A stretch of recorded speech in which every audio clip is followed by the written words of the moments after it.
We bring you this special radio television broadcast in order to give you the very latest information on an amazing phenomenon.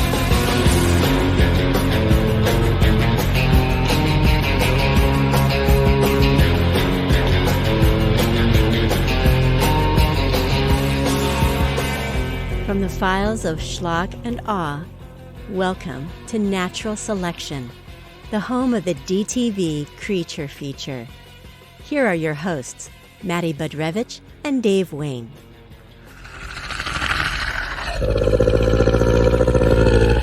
Don't you dare touch me! Stand back! No! No!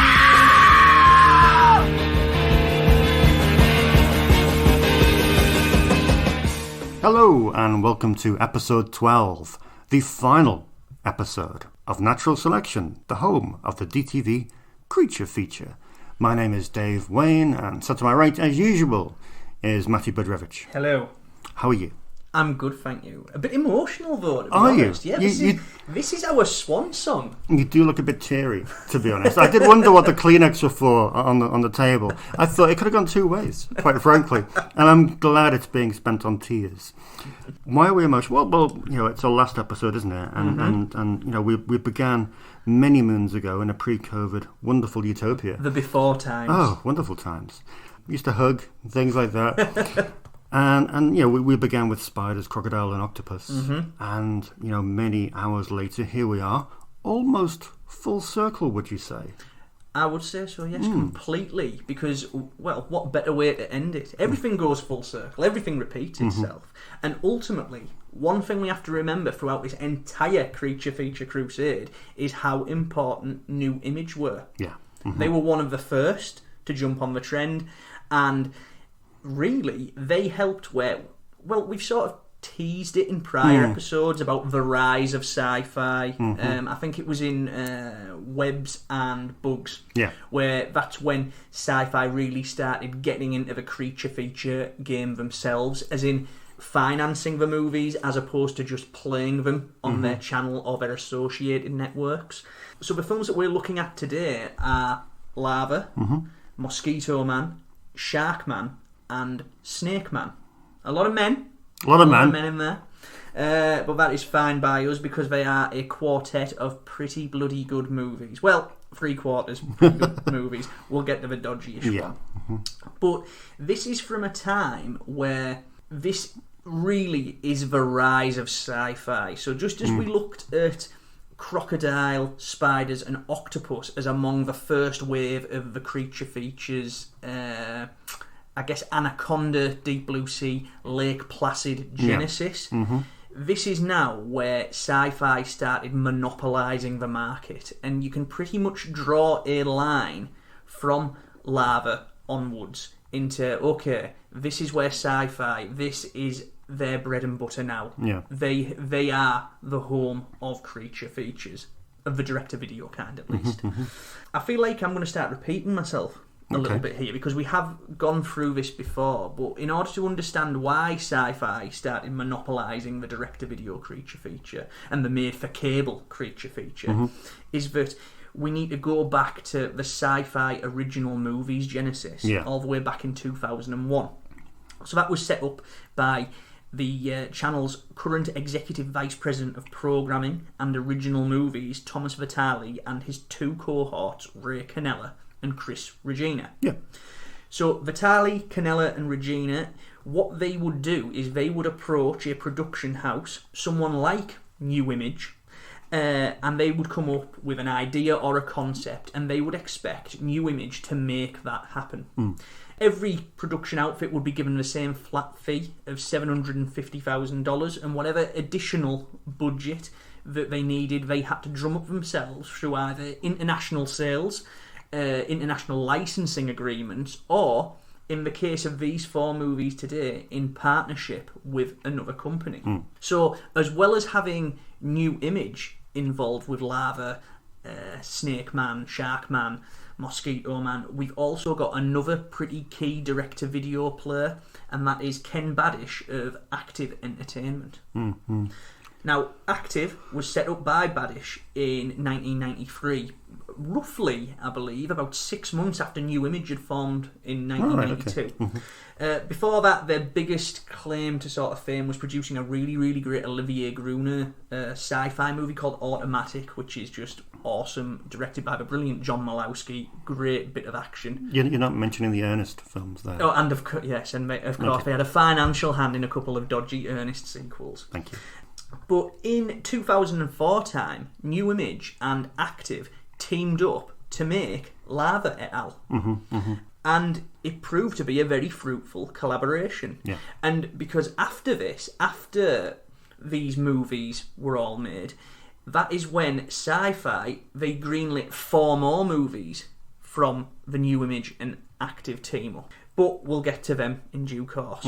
So 2004 time, New Image, they pair up with Active, and the first film they make is something called Alien Lockdown. Yeah. Okay? And it kills me that we can't include it today, because sadly, it's a monster movie. You know, it's an alien-based thing. I know there's a lot of people that go on about monster movies being the same as creature features, but not by our definition. No. These are all films with a naturalistic lilt, which all of these have.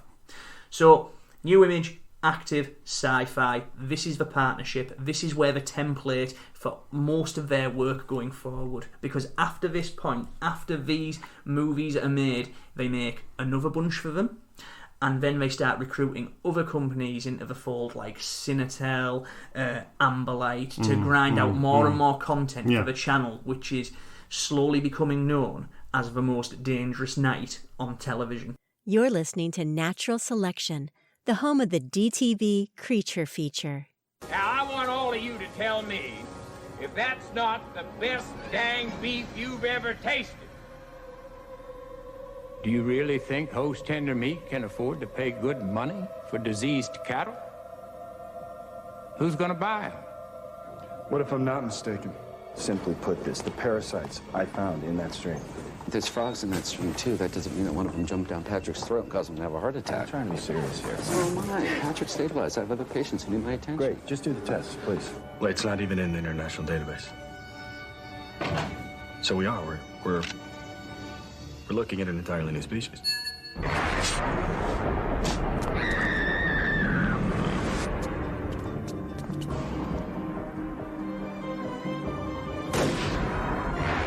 All this stuff's gotta be destroyed. Files, research, everything like it never happened. Those things are out there right now, multiplying, mutating, whatever you want to call it, and somehow you got it through your thick head that it all has something to do with us. You telling me this thing ate its way through my cow? No, what I'm telling you is that this thing is going to eat its way through anything that it once perceived was a viable host. Us. People.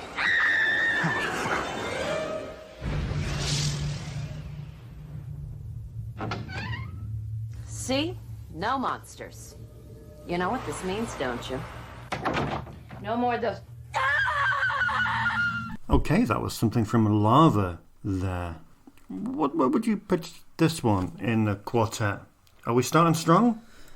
Well, first off, it's the sophomore feature, realistically, isn't it? You know, we said in the intro that Alien Lockdown was the first New Image Active team up.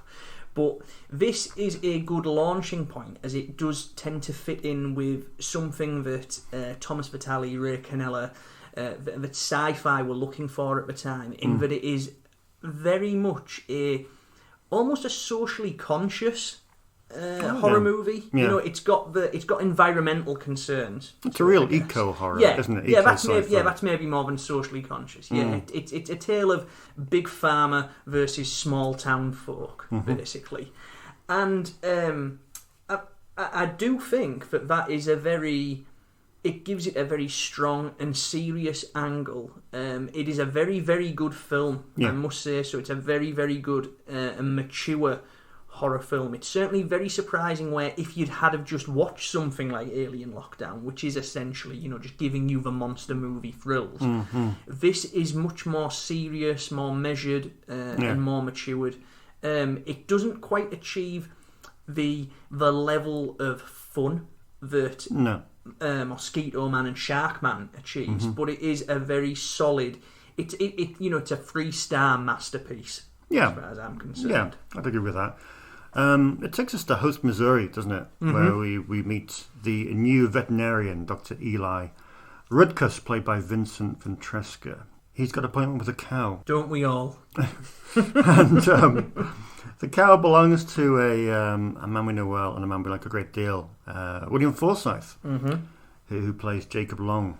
And the cow has a few issues with a parasite. And, of course, this then goes absolutely crazy, doesn't it? Because we learn that it's a big company who are host tender meats who are infiltrating the food supply. Yes, with their new experiment, a genetic cocktail. It's a great concept. It's a very good concept. Yeah. I really the setup is great. I know we've been quite dismissive in the past of things that fixate too much on small town politics, but the great strength of Larva is that it doesn't feel like they're just doing the Jaws thing. It's very much part of the drama, and as much as it delivers on the icky horror set pieces, it is a very good character-driven horror movie as well, which it probably will surprise a lot of people who are, at the risk of sounding glib, will probably watch it just expecting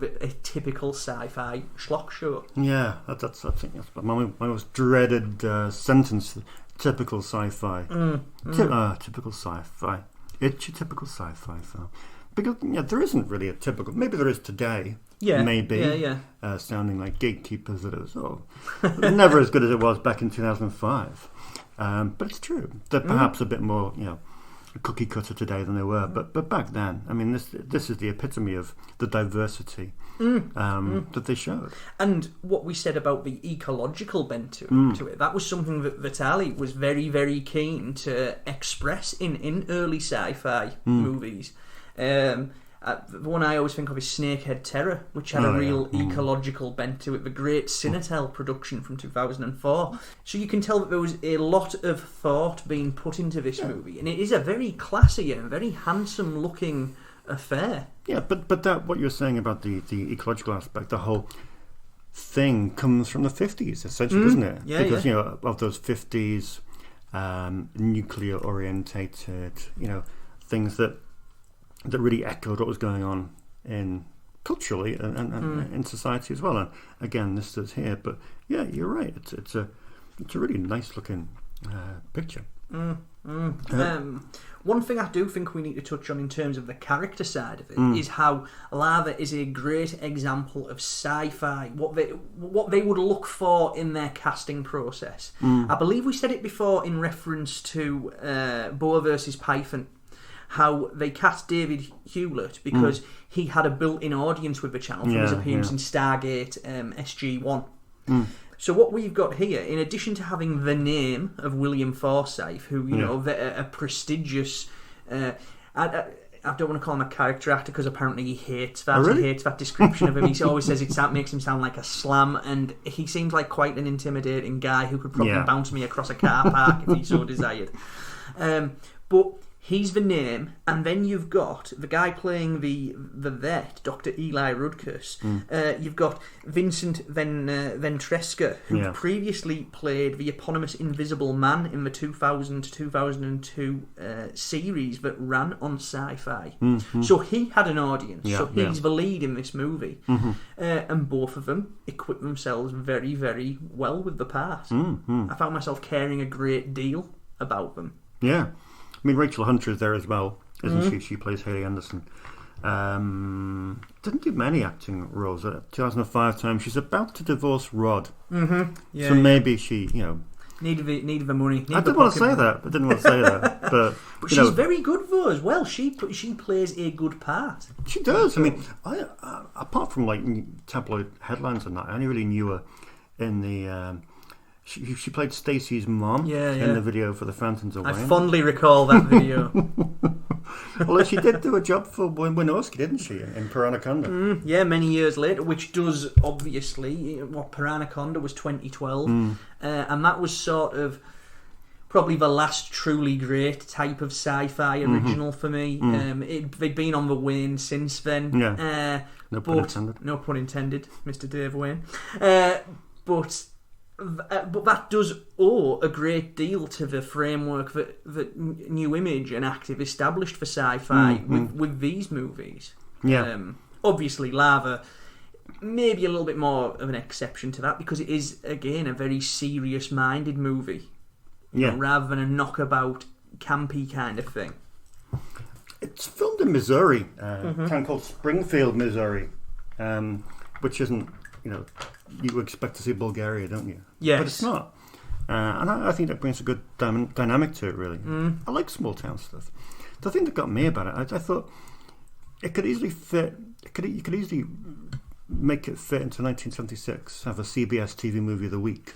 Yeah. It's got that kind of, sedate, small town vibe with everyone knowing each other. And it seemed to me to almost come from another era. You got a really complicated writing process, haven't you? Obviously, Ken Burdish and Boaz Davidson formulated the story for all of this quartet. But then you've got another quartet of writers who contributed to the screenplay, which seems a lot of manpower to pump this out. What you said there about Boaz Davidson, who of course was New Image's right hand man. He was one of the higher ups in New Image, and Badish, Active himself. They did come up with the story. However, as we've learned from talking to various people, that story could be anything from a full synopsis to simply a poster and a title. But the four writers. You had a writing team of J. Paul V. Robert and T. M. Van Ostrand, who both wrote Alien Lockdown. Yeah. And then you had David Goodin, who would go on to pen The Black Hole for Active/New Image, which incidentally was directed by Mosquito Man's Tibor Takacs. And then a guy called Kevin Moore had a hand in the script as well, who would go on to write Today You Die, the Steven Seagal film, which I believe New Image's bigger budget offshoot, Millennium, might have had a hand. I think you're right. Yeah, they had a hand in there. So amazingly, when you look at that writing credit, it does seem to be a screenplay that has been written by committee. You've got a writing team and then two other writers who've been brought into it. Thankfully, it doesn't feel disjointed. Everything seems to fit into place with this movie. A very good setup, a compelling story. The mystery as to why they're doing it is fairly engrossing, although that does admittedly peter out towards the end of the movie. Yeah, I think it starts strongly. I think if there is any criticism, it is that final third, maybe. I mean, that's not a major criticism. It's certainly not a reason to avoid it. But it's just something to perhaps be aware of when you're watching it. But generally speaking, it's fine. I mean, did you like the creature? I did, yeah. I'm a big fan of Shivers, the Cronenberg movie, and I love anything like Shivers, like James Gunn's Sliver. I love things with those sort of caterpillar type parasites. I love those at the start where they're those little CGI things. I think they're very, very well done by Scott Coulter and Worldwide Effects. Who is a mainstay across entirety of these four movies. But yeah, these little slug caterpillar things, and then as they get bigger, they become these sort of, I guess, like a cross between a bat and a jellyfish. That's sort of the closest thing I could sort of approximate them to. And they're kind of cool as well, these hideous black mulch sort of things. And I believe they were designed by Tony Gardner, who had previously... He'd worked on a couple of Child's Plays. Oh, right. I did read that. Army of Darkness, I believe, was another one. And, of course, the 1988 version of The Blob, to which this film does share similar DNA. Yeah, very much so. There's a couple of good character actors in here as well, haven't we? I hate the word. I'm going to feel self-conscious about using that. I'm just looking out the window now, expecting William Forsythe to appear. Yeah, invite him in, make him a coffee. We had David Selby playing Fletcher Odermatt, who's the... just loves his meat. He does. He loves his meat. Who's well known for being in Dark Shadows, which is something I've never felt any inkling to watch. I know a few people over the years have done like major sessions. I think Kim Newman sort of episode 1 to episode 1000 or whatever. Wow. Back to front. That's devotion. It is devotion. Yeah. But no, it just never really appealed to me. But maybe one day. But yeah, anyway, David Selby was a mainstay in Dark Shadows, playing the character of Quentin Collins, and he stayed with this with the baddish active / Millennium deal with Black Hole as well. He went on to be in Black Hole the following year. And also got Robert Miano, who's someone I didn't really know was that prolific, but he's got about 300 credits to his name. He's incredibly prolific, especially latter days. Insane. Yeah. I think he was in Skeleton Man, which was the man of this group that doesn't really fit. Yeah, it's sort of the outlier of these movies. It was. I think that was due to how Boulevard Entertainment packaged the British DVDs of these, which surfaced in around 2008 time, and they tried to peg Skeleton Man as being part of what was termed the new breed of Predator series. But that's kind of a janky movie. That's nowhere near the quality of any of these four. No.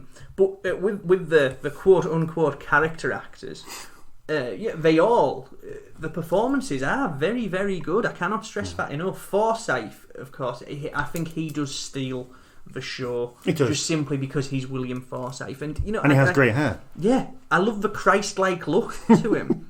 But there's so many wonderful little nuances to the characters. I love the fact that Forsythe, he is your stereotypical redneck gun nut, but he's actually really quite smart and well read, and you get the sense that he mistrusts authority because he himself has had his fingers burned, not just because he sits and listens to Fox News or anything like that. Are they the big fake, or is it CNN? No, Fox. It is Fox. Yeah. You're topical with the presidential election, which will probably have happened, in the days since. This episode, let's face it, it's probably not going to air. We're all fucked. There's going to be some nuclear strike or something. Anyway, I digress. But the other cool touch I like is that, we joked about Selby's character, Fletcher Odermatt, loving his meat.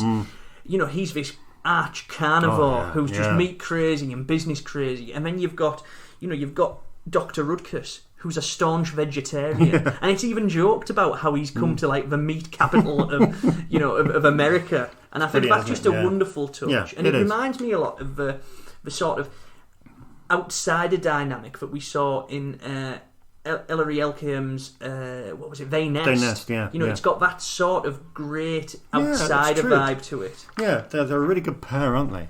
They're both 3-star masterpieces, both Larva and They Live. Yeah. They both have their faults, but they both fit very well together. Yeah. So this aired in January 2005, January the 22nd, 2005. Well, actually, there's a... Depending on your source, there's some conflict with the dates. All right, okay. So... Depending where you look, it either premiered in January 2005 on Sci-Fi, or it premiered in the March. Either way, it hit US DVD via First Look in April 2005. Okay, because Tim Cox, who's of course the director, went on to film Mammoth. This was the middle section for Tim Cox, wasn't it? After doing Alien Lockdown in 2004, this was his middle piece, because he then did Mammoth the following year. How do you think he did in the film? It's a good piece of work, isn't it? There's not much to fault from him in regard to pacing or anything like that. Yeah. Tim Cox was clearly ruled as a dependable set of hands. He did a very, very good job with Alien Lockdown. Yeah. Which obviously ingratiated himself into the active New Image pool of talent that they would work with. I do think this is probably his best directed of the three creature features that he of the three sci-fi type movies that he do of Alien Lockdown, Larva and Mammoth. He's not, I wouldn't call him a stylist or a showy director, but he is just a dependable craftsman. He's got a good handle on the suspense, on the tension, a very good handle on the minutiae of character and character development. All the shots, they're well staged. Nothing seems out of place. you know, in terms of a standout sequence, I do think that William Forsythe and Barudka's character, their parasite hunt through the hospital is incredibly well staged. Yeah. Where do you stand overall? Good intro. If you're binging this for tonight, would you start with Larva? Yeah, I think it's a good lead into it, and also because it doesn't really. It fits because it's new image and active, but it doesn't fit where it lacks the explicit and sort of schlocky B-movie thrills of the other three. But I think to sort of sum this up, I wouldn't call the film boring, for one. I do think it would benefit from maybe 5 minutes trimmed here and there. Yeah, just a few, maybe sharpen up a few scenes and stuff. But the blend of small-town politics, the shady and ambitious businessmen, and the monster movie thrills in it's good at them all. Yeah. It hits all the marks. It's not the most original film in the world, but it's nice story, a good mix of character and carnage, and it's just well told, and a pleasure to watch, really. It's just, in every sense, just a solid little 3-star horror movie, like we said. You're listening to Natural Selection, the home of the DTV Creature Feature. The disease affects both young and old. Every bed is full, and they're doing all they can. He was scheduled to take part in our experimental drug testing program. Wait. What are you saying, that you're experimenting on convicts? Too little, and nothing happens. Too much, and who knows what you'd get.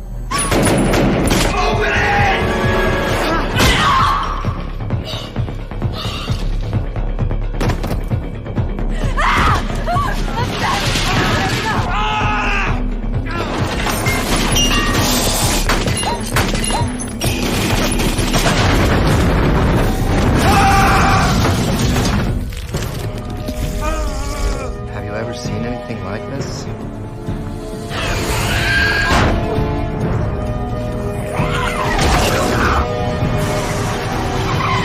That explosion must have done something to him. I'm telling you, it must have altered his DNA somehow.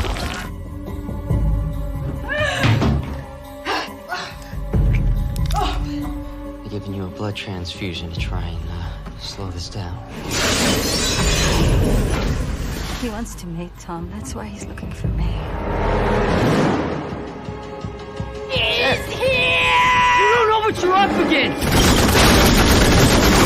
You can't go in there. Well, I'm going in. Hey! Mosquito!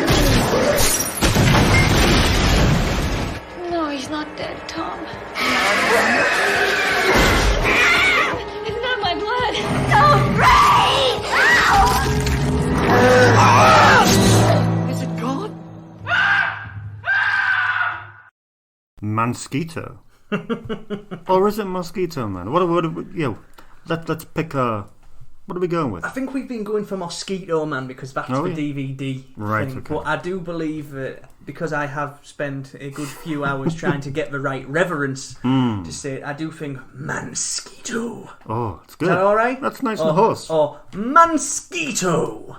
That's a little bit operatic. Too much? There's nothing I can do but seem to nail the reverence. Because all joking aside, Mosquito, that is a fucking title. Yes, it's that's all you need, isn't it? Yeah, we could just sit here repeating Mosquito over and over again for 15 minutes, and people will lap it up. You know, it is in the same dynasty as Hollywood Chainsaw Hookers, Sorority Babes, and the Slimeball Bolorama. It is a throat grabber of a title. Oh yeah, Mosquito. And it's probably, is it the best of the four? Like picking your favourite child. Okay. I'm going to say yes in a conventional sense. Oh. Because I think my favourite is SHARKMAN. Right. But we'll get to that. But Mosquito is a fabulous, fabulous horror movie and just an amazing creature feature. We're in the upper echelons. Yes. So let's get this straight. So Mosquito is about a world on the verge of a massive epidemic. Now, such fanciful, idiotic, where do they get these ideas? Crazy. It's nuts, as if that could ever happen in 2020. farmer firm Bellion have got a research program, haven't they? Mm-hmm.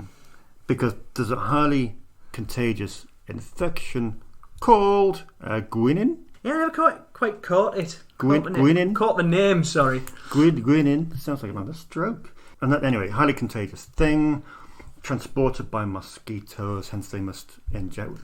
Whatever, we don't need to. The science doesn't is matter. Complete and utter bollocks. If we sat and scrutinised it, yeah. You know, it is cool that it does have that timeliness to it. Is that the word time? Yeah, would you say it's timely? I would say prescient? so.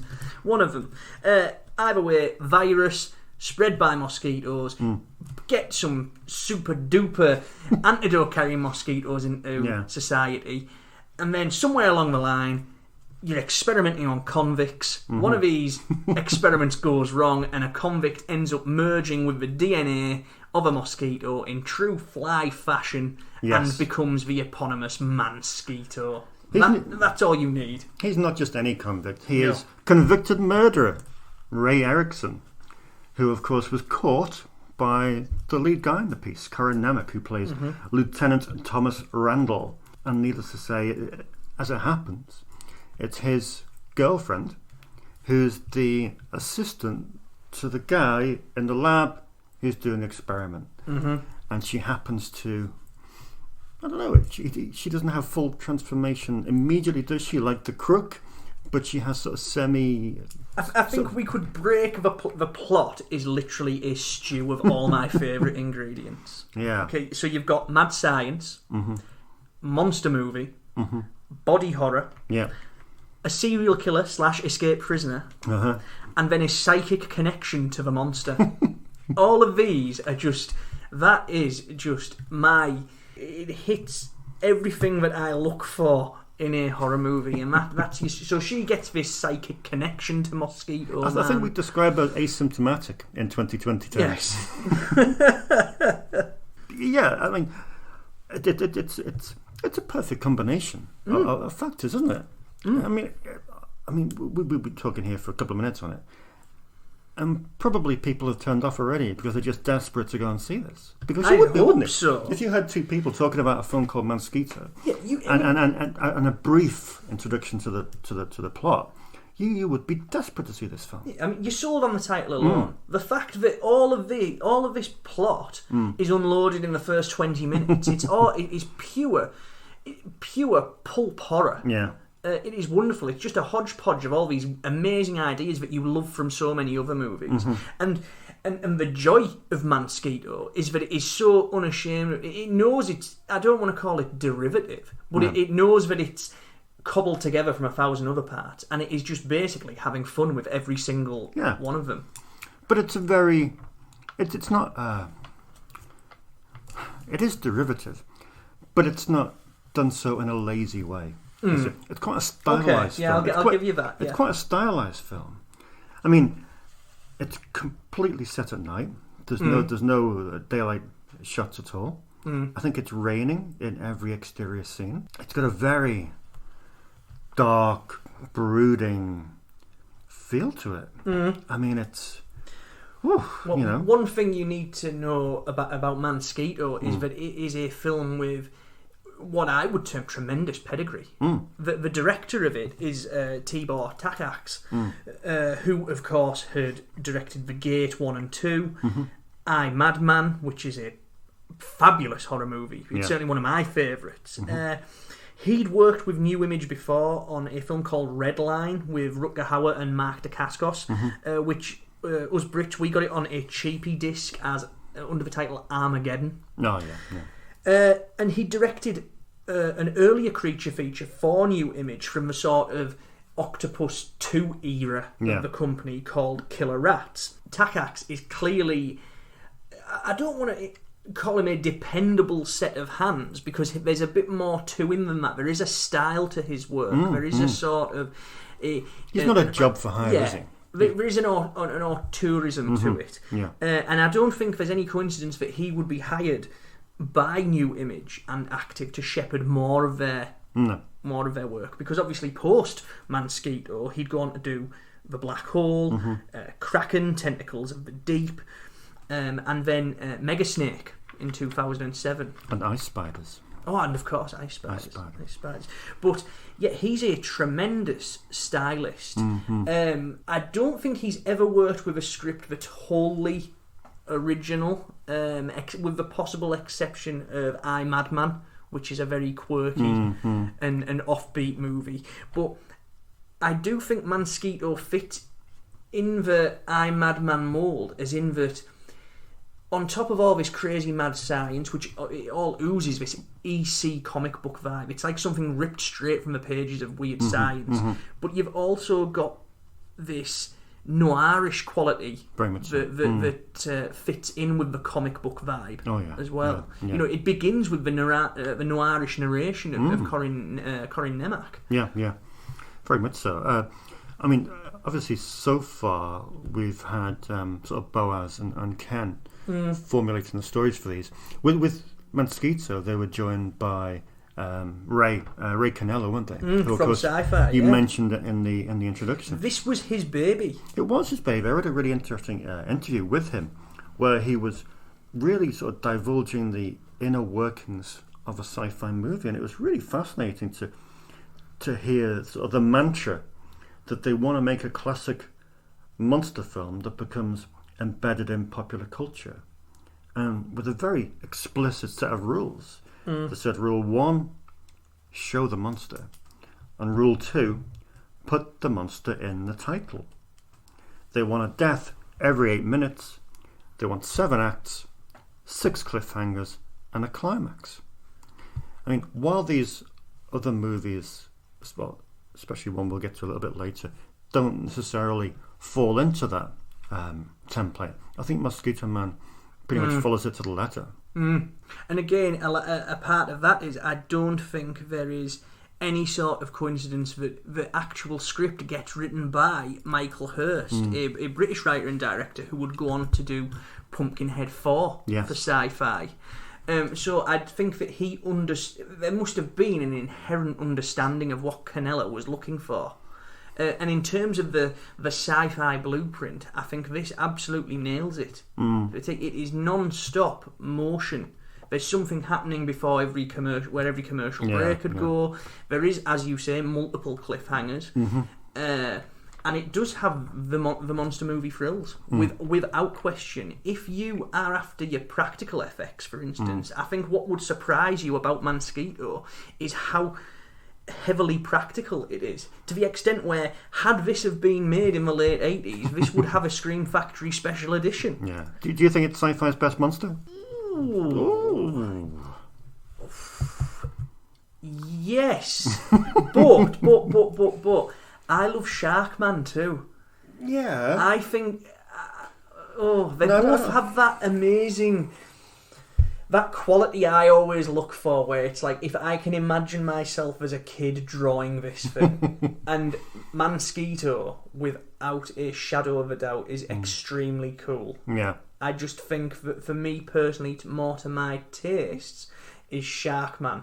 Right, but I do think that in terms of genuine quality, as well as being a brilliant central monster, which again was designed by Tony Gardner, with CGI legwork and CGI enhancements done by Scott Coulter. For the record, I think this is their best team up across these movies. The actual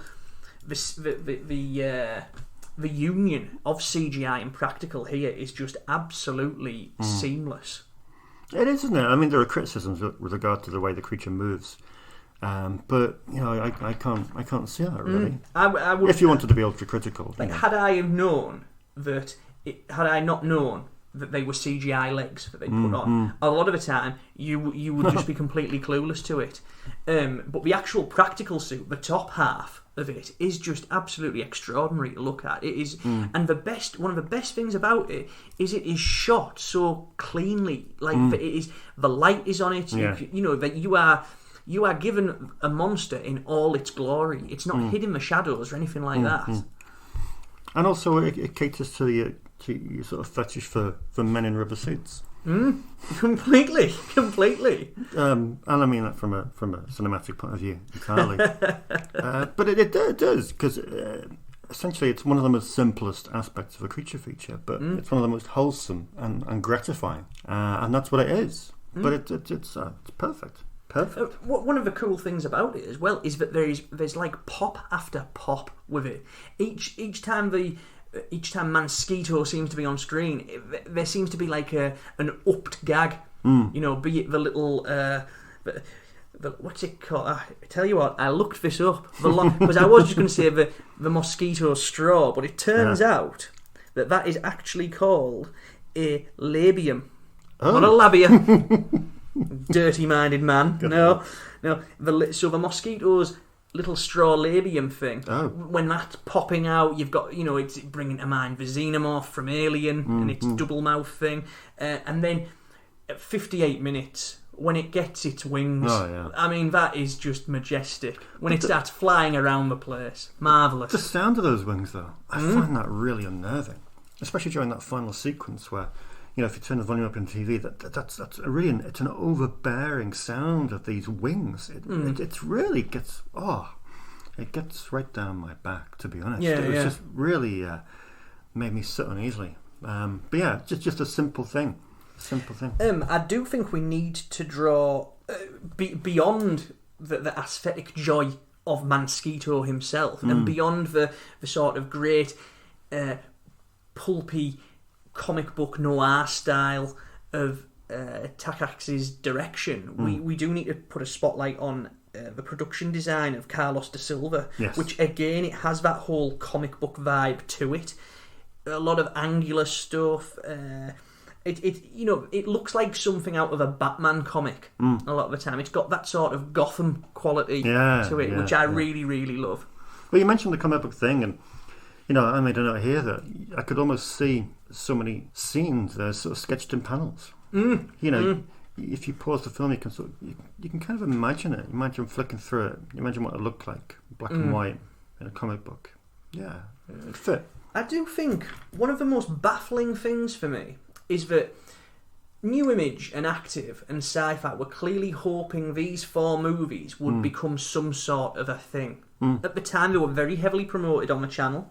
They were even doing press in like Fangoria magazine and stuff like that. Whereas, if you fast forward a few years when they're grinding out, when they have movies like Troglodyte or something like that, where these films were just dismissed. Well, you had Scott Coulter pimping it up in the pages of Fangoria, giving a full history of his effects company, Worldwide Effects, and talking about these movies and what they were.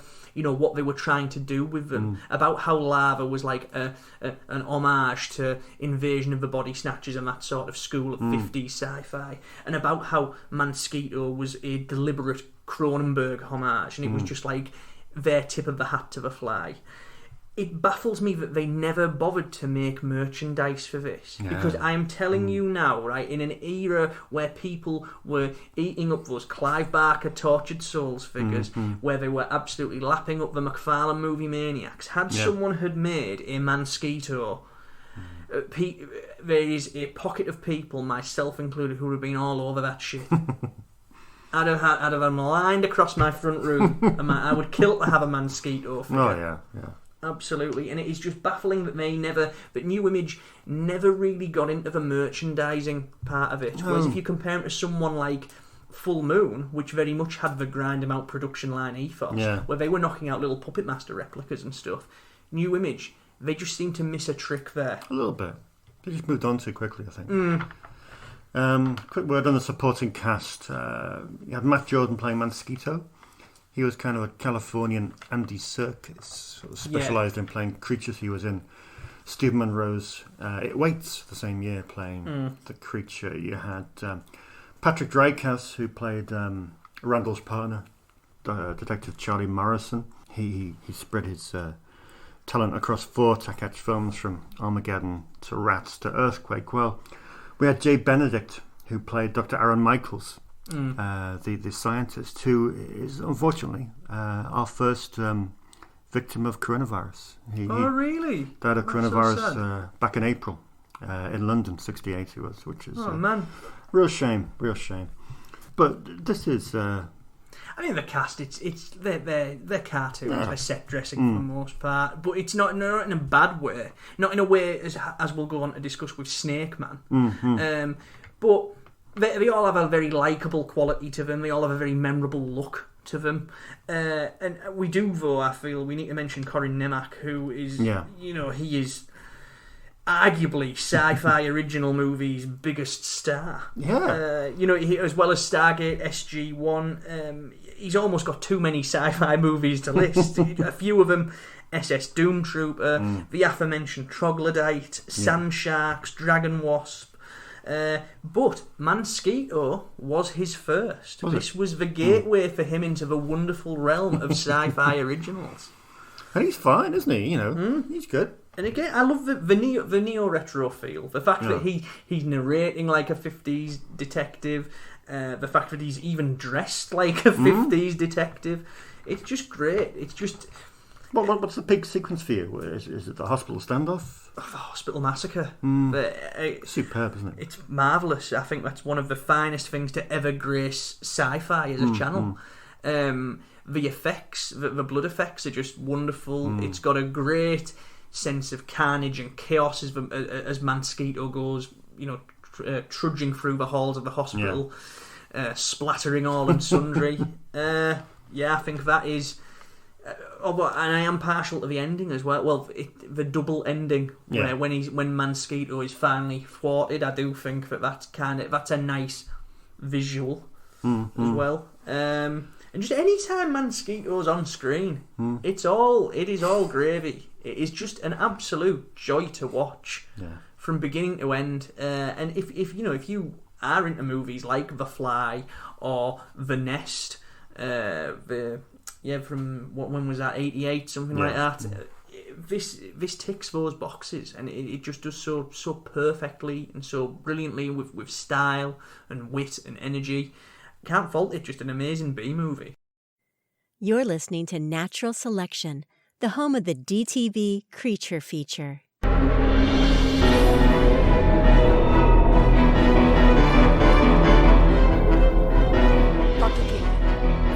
Test subject number A415B4 is ready, Doctor. How long have you been in touch with King? Dr. King left out some of the key components of the formula, but if this is what I think it is, then King may have very well solved the stem cell riddle, and the possibilities are limitless. We leave tomorrow. Did you know sharks never succumb to disease? You're still obsessed with sharks. Give you future of the human race. I created the perfect organism. God, King, you've lost it. This meeting is over. You can't just keep us here!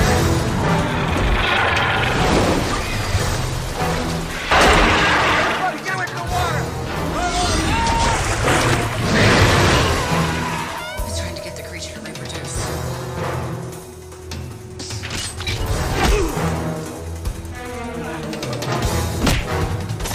Run. You go first. Come on! There's no way to hide.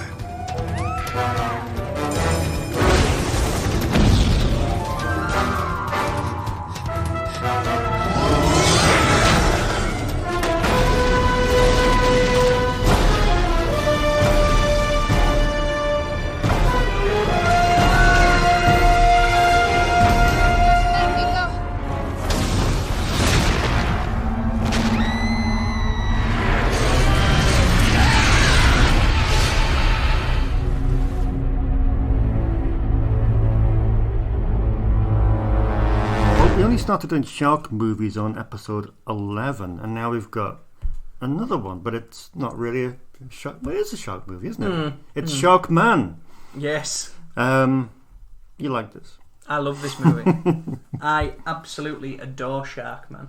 It baffles me that it seems to be the one that gets short shrift out of all of them. Larva got some okay reviews. Mosquito, that quite rightly got some good reviews as well. Even the usually quite dismissive Dr. Cyclops in the page of Fangoria referred to Mosquito as a cut above the usual sci-fi type of movie. High praise. SNAKEMAN was kind of rightly dismissed, but SHARKMAN sort of slipped under most people. Like Mosquito, you will really, really get a great deal from Sharkman as well. I think I've seen this more than any other sci-fi original movie. I've seen this movie more times than I would care to publicly admit, and I just love it. It's just 88 minutes of pure pleasure. It's about Preston King, isn't it? Played by Jeffrey Combs. He's a bioscientist who, for the last 5 years, has been in total exile on an island, looking for a cure for end-stage diseases. But there's a backstory, isn't there? There's his son, who died, and he thinks he can somehow keep him alive. Because he didn't really die. Well, the official line is that he died, but as we quickly find out, Dr. King has turned him into Sharkman. Yeah. And has turned him into a human shark hybrid, because under what I'm going to start terming the deep blue sea principle of all illnesses being able to be cured by shark DNA. Why not? And so that ends up with King inviting his old work cohort to his Dr. Moreau type island to be eaten by his half human, half shark son. And if this is not selling you on this movie, you need to listen to a different podcast. But it's not just his work colleagues, it's also his daughter-in-law.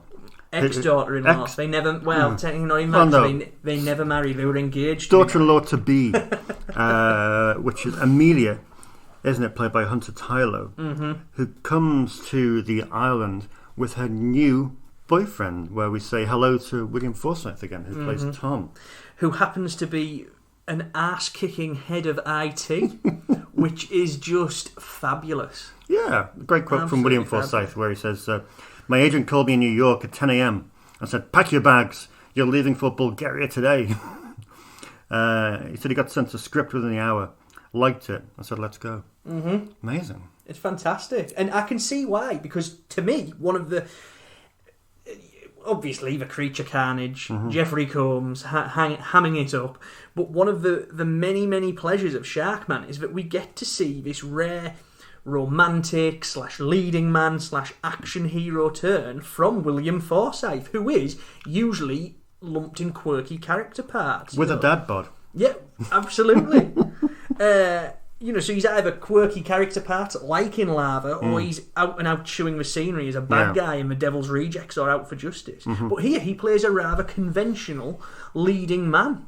With a dad bod. He's a great everyman action hero who spends a lot of the time running around with a machine gun and calling Hunter Tylo's character baby a lot. Hands are a shotgun, there you go, baby. We need to escape this baby. And I think, honestly, it is just... You can tell he is relishing the chance to play a romantic lead in a movie. Oh, without doubt. He's great. Not in a white t-shirt, though. Maybe for something more slimming, But the whole cast are very good. They're brilliant. Hunter Tylo, who... she...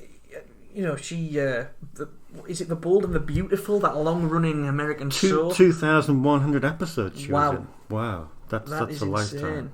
She's the Ken Barlow of American soap. American soap. So she's really good as the love interest.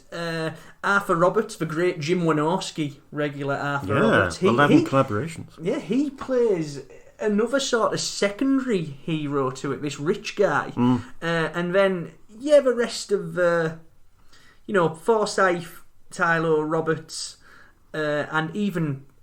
What's he called? The Bulgarian fella, the Igor type. He's brilliant. Vilazar Binev. That's it, yes. Who Kraus. Plays the Igor-like Dr. Kraus. And of course Binev, the preeminent Bulgarian bit-parter, who we all loved from Python 2, Boa vs. Python, Deep Shock, Antibody, and he even briefly pops up in Mosquito, man. So he's... Anytime you see a Sci-Fi Channel movie that's been made in Bulgaria, there's a high chance that Velazir Binev... is that how I say it? Binev. There's a high chance that he's going to be in it. But those guys aside, the rest of the cast are set dressing. Yeah, but they've all got an interesting history. I mean, you look at Katie Medovenko. who played by Lydie Danier, the French actress. She was in The Assault. She was in Invasion of Privacy. She was in Night Trap by, I've forgotten the guy's name, Ted Pryor, brother. David A. Pryor. David A. Pryor. Yeah. She was in To the Limit. All right, okay. She was Miss Legs International in 1984. Oh, wow, okay. Yeah. And then you got Elise Muller, who played Jane. You know, she made her debut in David Okoto's Beach Babes from Beyond. So, you know, you've got a really eclectic cast. Yes, there's set dressing, but it's an eclectic cast. It's not just, you know, cardboard cutouts. I'll give you that. Mm-hmm. But I think for one thing that it is Jeffrey Combs' show. Yeah, without doubt. I don't think that anyone is under the illusion that if you hire Jeffrey Combs to play a mad scientist, you know, Herbert West himself, that you are going to... You know, you're going to have him in fine hammy form. And, you know, he's there rocking his Dr. Vanakud House on Haunted Hill tash again, supporting, yet still verbally abusing the Igor-type assistant, Dr. Krauss, and just with this whole crazy notion of turning people into shark-human hybrids. He's having an absolute ball. I've got him down as a fascist dictator meets Walt Disney. Yeah, aye, that's a bit... Kind of that. or a twisted matinee idol from the 40s, if you know, Clark Gable had, you know, sort of gone wayward. Yeah, if Clark Gable had played Dr. X. It's just his disposable rubber gloves that he has. Fantastic! What a touch! Just little touches that you wouldn't really see on a first watch, but with every sort of repetitive viewing that you see afterwards, you pick up on these little things that he gives to his character. Tinted glasses. Well, I hate people in tinted glasses. No offence to anybody. I had a business studies teacher at school with tinted glasses, and it always made him look a little bit predatory. Anyway, that works in here. But the good thing about the core cast of like Forsyth, Combs, Tylo, and Roberts' characters is that they're big cartoon characters. We don't learn a lot of information about them. They are very two-dimensional, but what is there is, you know, it's like a shorthand good guy, secondary good guy, love interest who's not afraid to kick ass, evil scientist, harangued assistant, and I think that it's total archetypes. You could see these characters sketched out on a napkin, couldn't you? Yeah, but it works within the context of this movie, which is just this wonderful, wonderful mashup of, like, you know, it's comic book. It's got that whole Mosquito, EC weird science vibe again. It's got a splash of the island of Dr. Moreau, and just a little tiny bit of Jurassic Park just for seasoning. And I love all that. It's a fabulous, fabulous movie with a great, great creature in the centre of it. But it transcends genres as well, doesn't it? You know, from like that 25-minute point, it's almost like a stalk and slash, practically. But then you can tune in at the hour mark, and then suddenly you've got gunfire, you've got combat, you've got choppers. You think, what's going on? It's not the film to fall asleep in. That's what I do. I do not recommend falling asleep in this, because, you know, you fall asleep and it's some kind of weird scientist experimentation, and you wake up and you think you're watching sort of Platoon. Yes. So yeah, bit trippy. It is a real hodgepodge of a movie, you know, because in addition to what you said there about a little bit of Platoon, say there's elements of The Most Dangerous Game as well. Because one of the early standout sequences is, you know, you've got Combs, he has them in his boardroom, and this boardroom turns into like a chamber that can be flooded with water, and he's going to feed them to his SHARKMan something, and you know, then they have to escape through the jungle while it's pursuing them. It is so ridiculously attention-holding, it's criminal. You know, Michael Oblowitz directed this movie, and he was fresh from the rather, I guess, kind of ropey Steven Seagal two-punch of The Foreigner and Out for a Kill, which the latter of which New Image had a financial hand in via their quote-unquote more prestigious outfit, Millennium. And he has a good handle on keeping things interesting. It is a mite sloppy from a technical point of view. There's a few things where it looks like they're rushing and that, but it's a very high energy film, and I think that works in its favour. As you say, you can't fall asleep in it because there is something always happening. He's such a eclectic filmmaker, though. He's South African, isn't he? And he began with a really arty film called This World Then the Fireworks, which I think was Cheryl Lee and Billy Zane, which was very very art house compared to to these, obviously, before going on to the breed and cigars. In terms of storyline, again, it was Boaz and Ken, but the screenplay is credited to Howard Zemsky and Monty Featherstone. Have you read Monty Featherstone's bio on IMDb? Yes. Self-aggrandizing. You know, Monty was born, but it's worth it. Monty was born into an aristocratic European family that can trace its ancestry back to William the Conqueror. His interest in fast-paced action drama was born from the adventure stories he heard from his grandfather, one of the founding members of the SAS. In 1995, Monty met the woman who would become his wife. She was a domestic servant for his host family, but that didn't matter to Monty. It was love at first sight. After marriage and green card in June, the Featherstone family moved to LA and Monty embarked on his writing career. It's bizarre.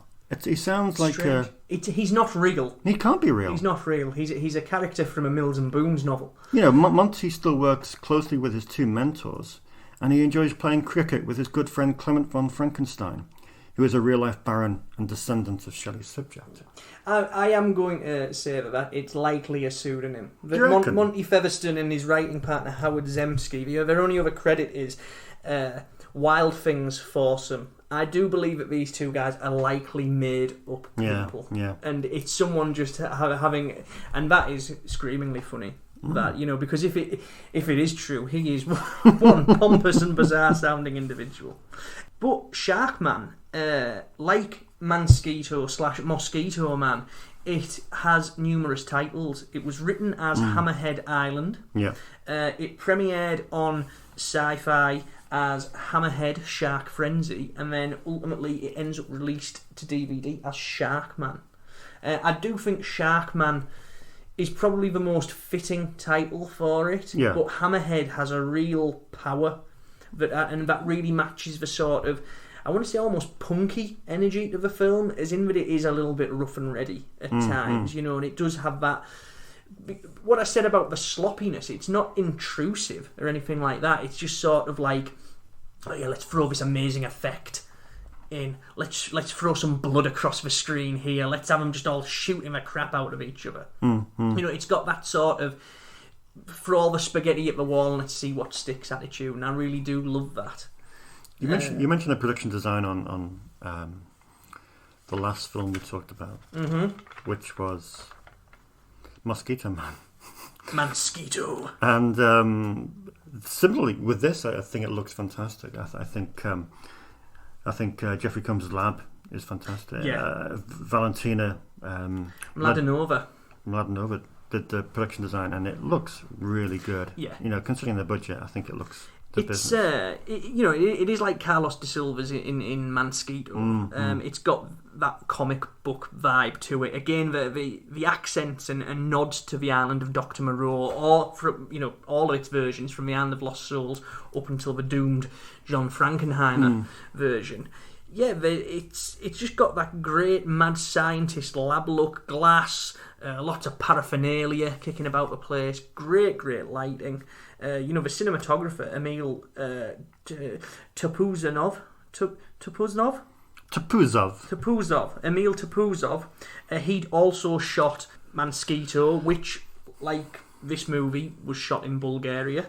And his other credits, he is a bit of a stylist. He's got a real painterly and music video quality to his stuff, and he's shot several more stylish new image films, including Wicked Little Things, which incidentally, that prior to being directed by J.S. Cardone, it was originally a Tobe Hooper film. It was developed as Tobe Hooper's Zombies, but that's a real nice looking film. And so is Tibor Takacs's Mega Snake from 2007.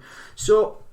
And his cinematography, it's got this nice marriage of the tropical and this kitschy 50s B style, this mad science to it, and I think it just works really, really well. It's got a great look to it. So Sharkman is going to fight Mosquito Man, really, isn't it? For king of these four. But this edges it for you. Yeah, I mean, in term... Mosquito is the more conventionally better of the two, but to me... The Sharkman himself is just a fabulous fabulous creation. It's a great look, you know, and that quality of being able to draw it that I really, really love. You know, you can do that with Sharkman in spades, and it'd be dead easy to draw as well, because obviously it's the hammerhead, stuff like that. But again, I do think that they missed a trick with this movie, because a big success of Sharkman is, had you witnessed this as an 8-year-old kid or a 10-year-old kid or whatever, you would probably think this is the coolest movie ever. You know, it's... And you could have made toys out of it. You could have made an entire play set from Dr. King's Island. You could have had a figure of Dr. King. You could have had a figure of William Forsythe's character. You could have had, of course, a figure of Sharkman. It wouldn't have been the sort of thing you could find in Toys R Us. It'd probably be more like, you know, the kind of janky dinosaurs versus soldiers type toys you get in Pound Stretcher. But, you know, why they didn't market this when it has that intrinsic gateway horror vibe to it, that this is the sort of movie that you could introduce a younger person to, you know, to your kids to, and they would, especially if they were a kid into like dinosaurs and sharks, they would absolutely lap this up. It hits everything, and I do like that, and I like the video game quality to it. You know, there's almost where what we said about Mosquito having this 7-act structure, with Sharkman, there's a great, every scene is like the next level of a computer game, where it's like, okay, you need to escape the lab in this. How do you get out the lab? Next sequence, how do they hijack the chopper? How do they escape the guards? How do they take over the boat? And, you know, it's got that video game structure to it that I think works really well, because it is so high energy. And I do find myself, I just get caught up in Sharkman much more than I do with Mosquito, purely because I think, you know, we all have a certain amount of ADHD, I believe, and this seems to fit my attention rhythm in that it's so fast paced and quick, and something's always happening, and I just find myself vibing with that a little bit more than Mosquito. Okay, 3 down, 1 to go. Snake Man left. I know we've shot our loads over these two, but stay tuned. You know, Snake Man, it's not without its charm. You're listening to Natural Selection, the home of the DTV Creature Feature. Dr. Richmond has informed me there's a lost tribe who are direct descendants of the Amazon man living somewhere deep in the jungles of Brazil.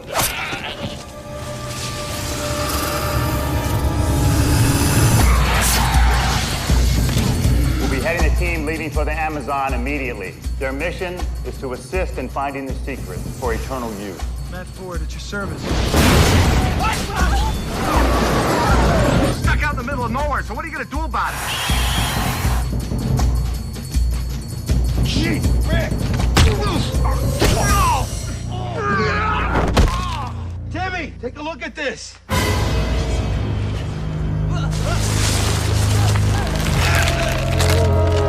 He says this represents the snake god, Naga. He and his men are too scared to go on. And nobody's going back. What is that? We gotta go after it. Are you kidding me? It's gone. He's in trouble.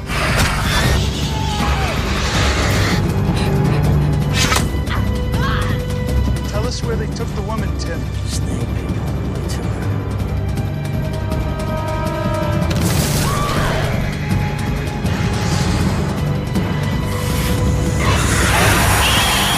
Get on the radio.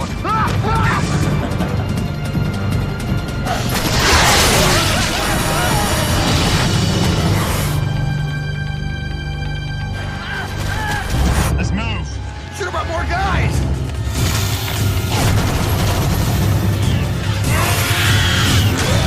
You deceived.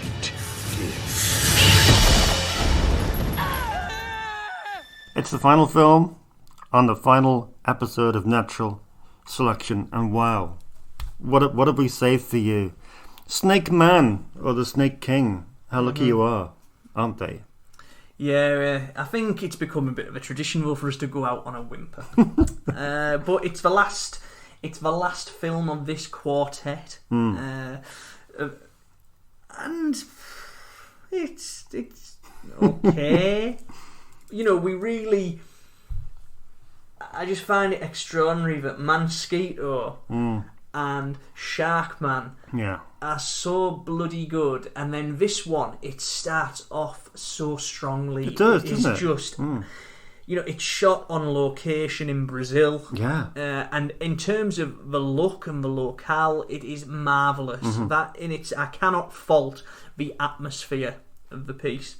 And that the jungle opening, it's got that real Predator vibe to it. You know, and that it does fit in the sense that, like, you know, I suppose Larva could be seen as well as, you know, having a little bit of invasion of the body snatchers there. It sort of tips its hat to the Thing and Aliens. Mosquito obviously tips its hat to the Fly. SHARKMAN, you've got the whole Reanimator thing. Because of, in terms of its craziness and anarchic quality. And so, you know, Snakeman is drawing upon the cult 80s legacy of like Predator, and it's tailored to that sort of 80s template, and the opening shots, they really do pique your interest, and there's a nice mystery to it. There's all these weird noises and the spooked out tribesmen in the Amazon jungle, the hints at a sort of Indiana Jones type angle, and then the plot sort of kicks in and it just kind of becomes Well, we've got these anthropologists, haven't we? They found this man, the remains of a man who has apparently been alive or lived for 300 years. They take his mummified body back to America, and then there follows a second expedition, who try to work out just why, what was the secret to his longevity, and that's where sort of the kind of the crux of the story lies. I remember when we were writing the Anaconda booklet for 88 Films, that we sort of, I think you pointed it out, and you said that this could be an unused draft of an Anaconda sequel. It really could. Because, you know, that whole plot point of the secret of elongating life and all that, it does mirror the previous year's big budget cinematic creature feature, Anaconda's Hunt for the Blood Orchid, which came from Sony. And I actually think that we had to censor that line, that we'd mentioned that, and Sony didn't want us drawing. How dare we draw comparison between these drecky sci-fi movies and their award-winning cinematic follow-up to Anaconda. But yeah, it's got that whole Anaconda type vibe to it, and it is really, it just sort of flounders along, and I don't think it's helped by. Look, the problem isn't Alan Goldstein's direction. You know, I think he's a good set of hands for this thing. He, of course, you know, he's got quite an extensive array of credits that range from, you know, they've run the gamut from Death Wish 5 and to a film that I know that you're a big fan of, One Way Out, with Jim Belushi. And he's got a good handle on mood and atmosphere, but the script's just kind of flat. And it doesn't help that Stephen Baldwin's performance is really poor-faced. Yeah, it's a bit pompous, isn't it? I mean, the script is from Declan O'Brien, who's a sci-fi mainstay, isn't he? I mean, this was his debut writing gig, wasn't it? He then went on to write other sci-fi films like Harpies and Rock Monster, before directing a lot more. Directing Wrong Turn 3, 4... 5, and also Joyride 3, which I do like. I think it's a good sequel. But yeah, Baldwin, I don't know.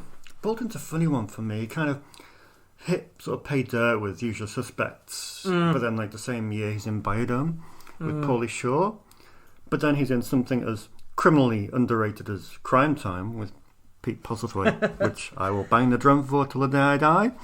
And then by this time, by two mid-noughties, he's kind of sleepwalking. I mean, he's a bit churchified now, is he? Is it? Yeah. He appeared in a bunch of those religious propaganda movies.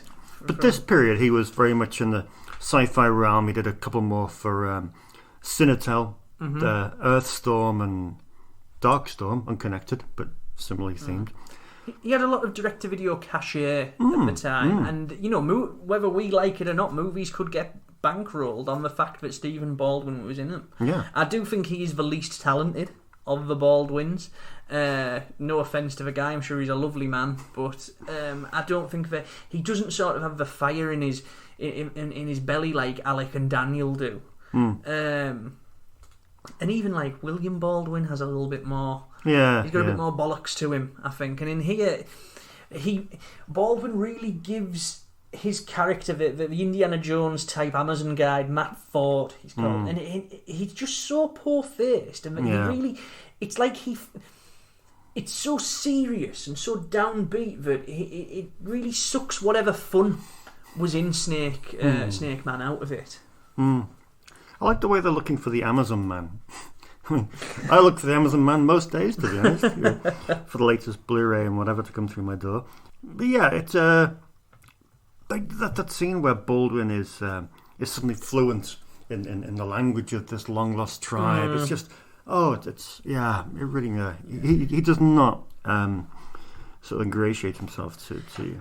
The pleasure to take from Snake Man is the cinematography. I think Eric Moynier, who'd previously shot director Alan Goldstein's enjoyably daft Dorian Gray riff Packed with the Devil, which starred Malcolm McDowell. He does, I think I said earlier, he makes great use of the jungle.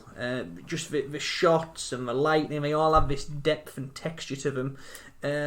But again, even that in the photography lacks the sort of more boisterous comic book pomp of Mosquito and SHARKMAN. Although I will say that my favourite sequence is anytime set at night, the dance of the tribesmen, which is just lit by these flaming torches. That's got a wonderful, wonderful ethereal atmosphere to it. It reminded me a lot of now I don't reckon much to the film, but I think it's got a great vibe to it. Did you ever see Vinyan with oh yeah, was that right? That was the guy who directed something. This was his second film, wasn't he? He directed something bigger before Vinyan. Wasn't it The Ordeal? The Belgian film? I think so. Yeah, and it's got is it Rufus Sewell? Isn't it? Yeah, and it's got like a jungle-based Don't Look Now, and the vibe of that's very good. And I think that there's a lot of that in Snake Man, that sort of mysterious and almost that Aguirre Wrath of God quality. Where it feels like you're in a completely whole other world, and as if like reality is just starting to slip away.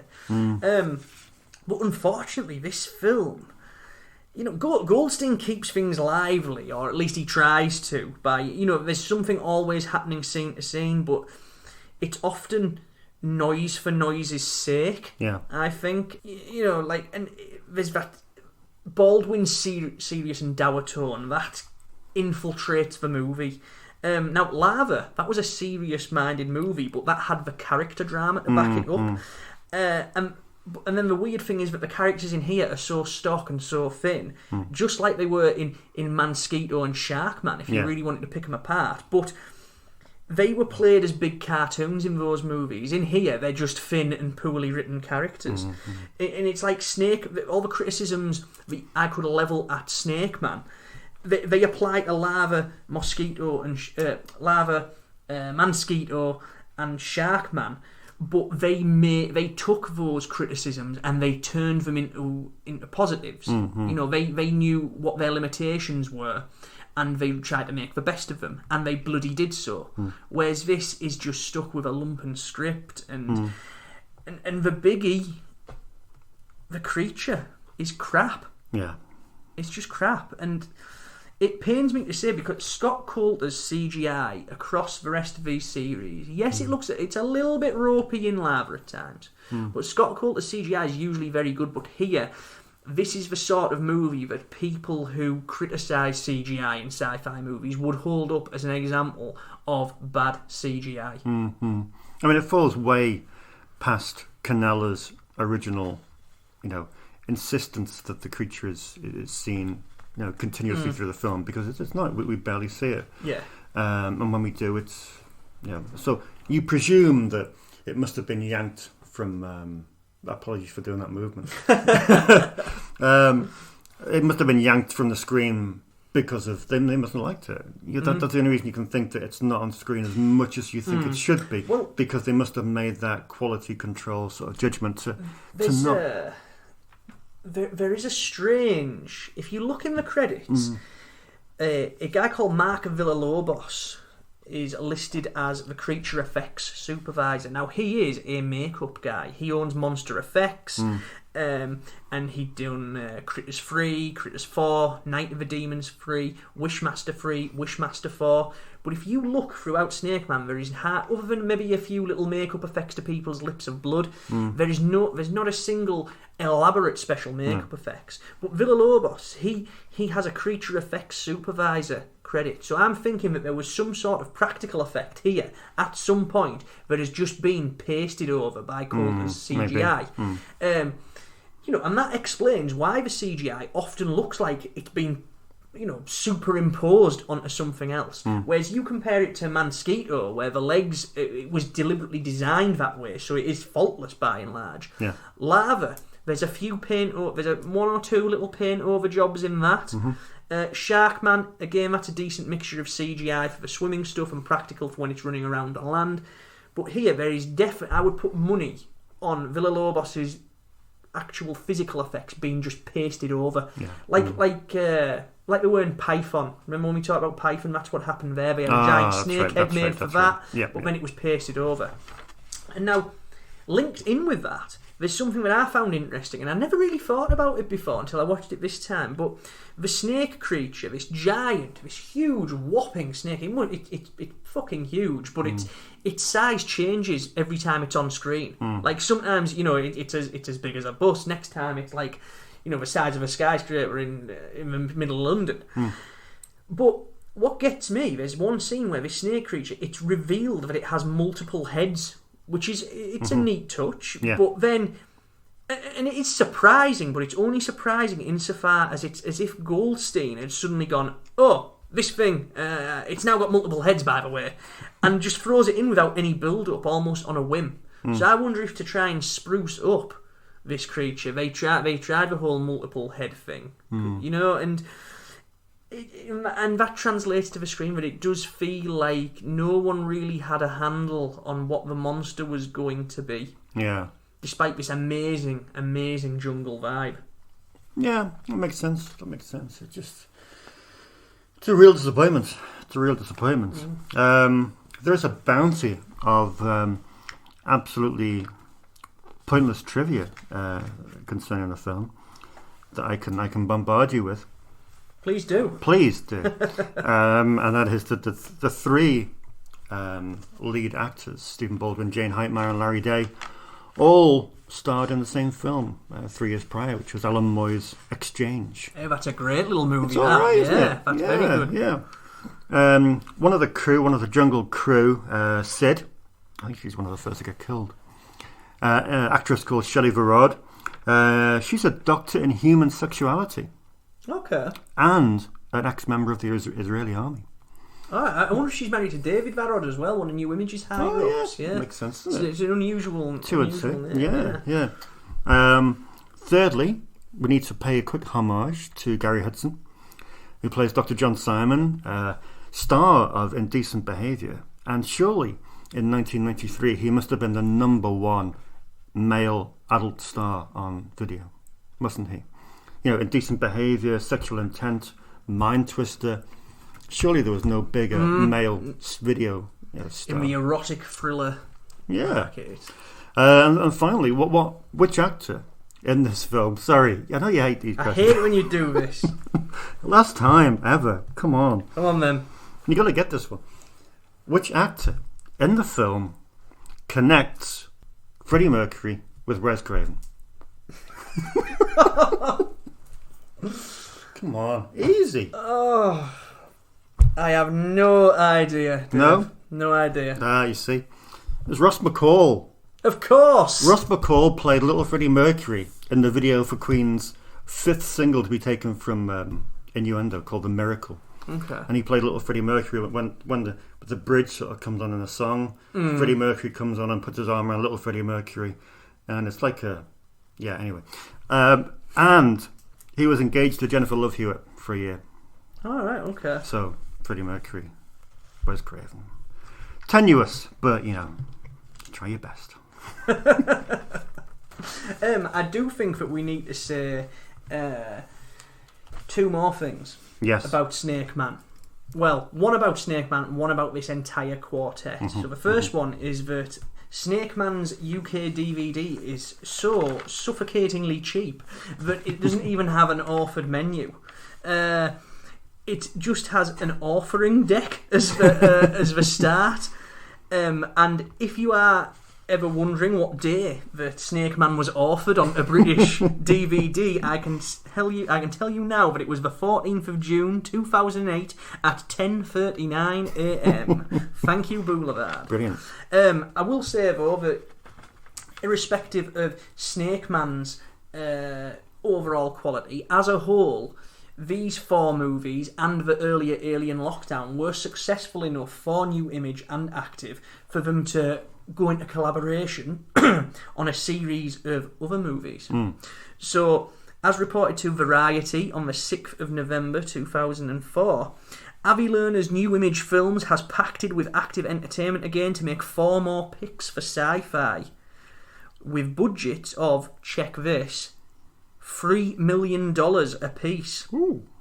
And that was reported to Variety as following Larva, Creature, which is the film that became Alien Lockdown, right. And The Snake King, which is the film that became Snake Man.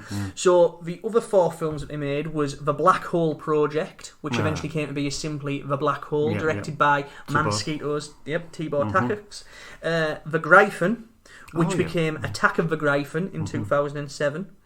Alien vs. Alien, which became Showdown at Area 51 in 2007, which is an absolute cracker. And speaking of crackers, we had Tibor Takacs's The Kraken, which became Kraken Tentacles of the Deep in 2006. So no matter what our opinions are, what audience opinions are, these films were successful enough for Sci-Fi, both in terms of ratings and in terms for New Image and Active when they put them out on a DVD internationally, to warrant a team up to make films that were all another 4 films that would double the budget of all these $1.5 million movies. A postscript to that is, of course, they all went to Sci-Fi as well. So this was the start of it. This was where all these films started playing on Sci-Fi, and we ended up how we are today, where Sci-Fi is synonymous with these movies, for better or worse. To me, I think that this 99 to 2005 was the boom period. And they're the ones where these are the genuinely interesting and excellent ones. Yes, there's some good stuff made in the years since, but not with as much frequency as there were here. No, I mean, in regard to original features, Canella said that they made 1 in 2002, a dozen in 2004, and were due to make 22 in 2005. So we'll look at the first 50, aren't we? The first 50 are the indispensable ones. Good. Have you enjoyed the last 12 episodes?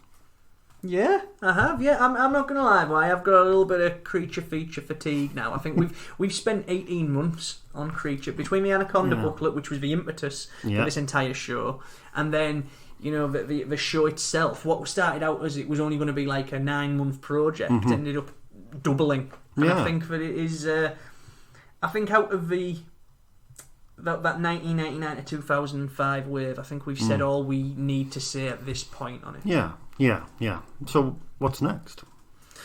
Well, we're going to do another show. We're rebranding. We've decided we're going to keep the Schlock and Awe as the masthead, and it's going to be presenting a different series each time. So we've got 12 episodes up our sleeves, something next, and I don't want to reveal too much about it right now, but we were talking before recording, and we really do think things are going to get a little bit sexy. Let's put it that way. Good. Stay tuned. Beyond desire. Beyond passion. Beyond madness.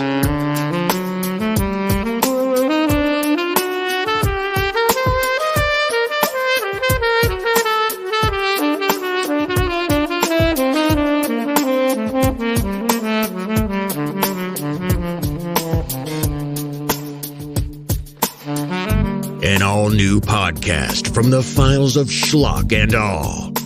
Flesh Noir, the straight-to-video erotic thriller. Coming soon. Sex.